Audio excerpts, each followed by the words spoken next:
I stood on the porch of the house I'd built with my own hands 40 years ago, my key turning uselessly in a lock that no longer recognized me.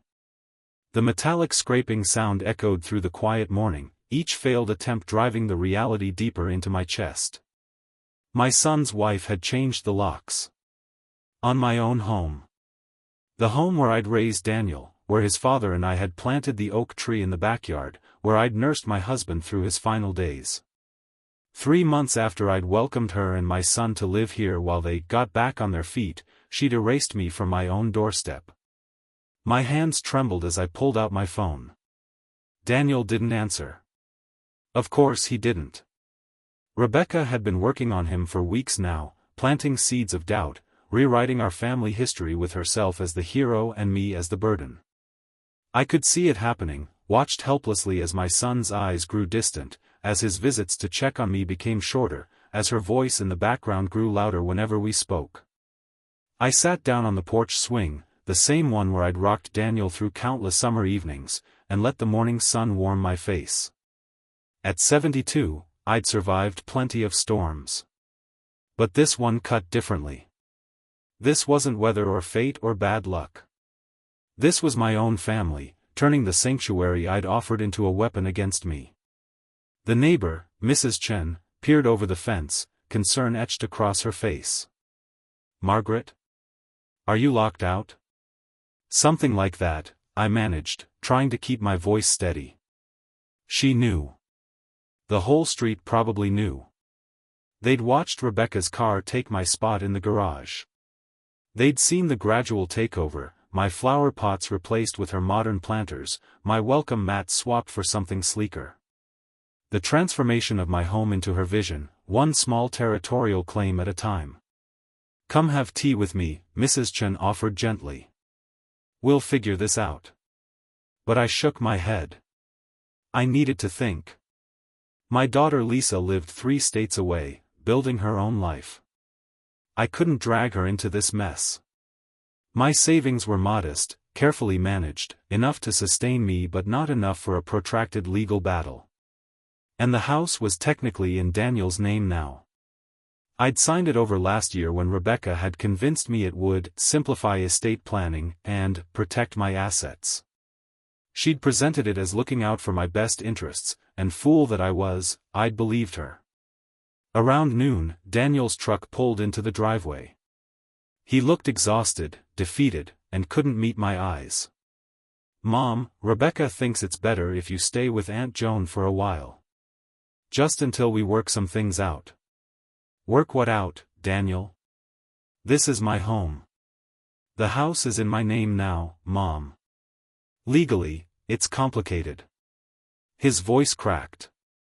"Rebecca says you've been difficult, that you criticize everything she does, that you're making her feel unwelcome in her own home." Her own home. The words hung in the air like poison. "Do you believe that?" I asked quietly. "Do you really believe I would do that?" He wouldn't answer. Just handed me a bag he'd packed, clothes hastily thrown together, and walked back inside. My inside. I heard the lock click behind him with a finality that broke something in my chest. I went to Aunt Joan's, my mother's sister, who was 86 and barely managing in her own small apartment. We squeezed together in her one bedroom, and each night I lay awake, staring at the ceiling, trying to understand where I'd gone wrong. Had I been too generous? Too trusting? Had I failed to see who Rebecca really was, blinded by my desire to believe my son had found happiness? 2 weeks passed. I filed paperwork with a legal aid attorney, though he wasn't optimistic about my chances. "You signed over the deed, Mrs. Patterson. Without evidence of coercion or incompetence, it's nearly impossible to reverse." Then Lisa called, her voice tight with fury. "Mom, I just got off the phone with Daniel. What the hell is happening?" I told her everything, and the silence on the other end of the line stretched so long I thought we'd been disconnected. When she spoke again, her voice was cold steel. "I'm coming home. Don't do anything until I get there." Lisa arrived like a hurricane in human form, a successful corporate attorney with her mother's stubbornness and her father's strategic mind. She didn't go to the house first. Instead, she spent 3 days talking to neighbors, gathering statements, photographing my belongings that had mysteriously appeared in the garbage bins at the curb. Mrs. Chen had saved some of them, bless her heart, including my mother's antique lamp and my wedding china. On the 4th day, Lisa knocked on what used to be my front door. Rebecca answered, her smile faltering when she saw Lisa's expression. "We need to talk," Lisa said. "All of us. Now." They sat around my dining room table, the one I'd served Sunday dinners on for decades. Lisa laid out photographs, neighbor statements, and a timeline of Rebecca's systematic isolation of me from my own home. Then she played her ace. "I've also been in touch with the district attorney's office. Elder abuse is a serious crime in this state, Rebecca. What you've done, the manipulation, the exploitation of a vulnerable adult, the theft of property, it's all documented here. You're looking at felony charges." Rebecca's face went white. "I didn't, we were just, the house was falling apart, and she couldn't manage it anymore. My mother ran a household, maintained this property, and volunteered at the community center until you convinced my brother she was incompetent. She's sharper than you'll ever be, and we have witnesses to prove it." Daniel finally looked at me, really looked at me, and I saw the moment the fog lifted from his eyes. "Mom, Oh God, Mom, what did I let happen?" Lisa continued, relentless. "Here's what's going to happen. Mom's belongings will be returned immediately. You're going to execute a new deed transferring the property back to her name. And you two are going to find somewhere else to live. Today." "We don't have anywhere to go," Rebecca whispered. "You should have thought of that before you threw my mother out of her home," Lisa replied, unmoved. By evening, I watched from Mrs. Chen's porch as Rebecca's designer luggage appeared on the lawn, followed by boxes, furniture, all the things she'd accumulated in her brief reign. Daniel loaded them silently into a U-Haul, his shoulders slumped with shame. He approached me as the sun set, tears streaming down his face.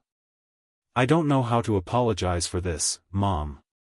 I don't know how I could have been so blind." I cupped his face in my hands, this son I'd raised, who'd lost his way but might yet find it again. "You made a mistake, Daniel. A terrible one. But you're still my son. When you're ready, when you've figured out who you really are and what you really want, my door will be open. But not hers. Never hers." He nodded, understanding the terms. Some bridges could be rebuilt, but only after the rot was cleared away. That night, I slept in my own bed, in my own room, in my own house. Lisa had changed the locks again, new keys for a new chapter. Through the window, I could see the oak tree Daniel's father and I had planted, still standing, still growing, weathering every storm.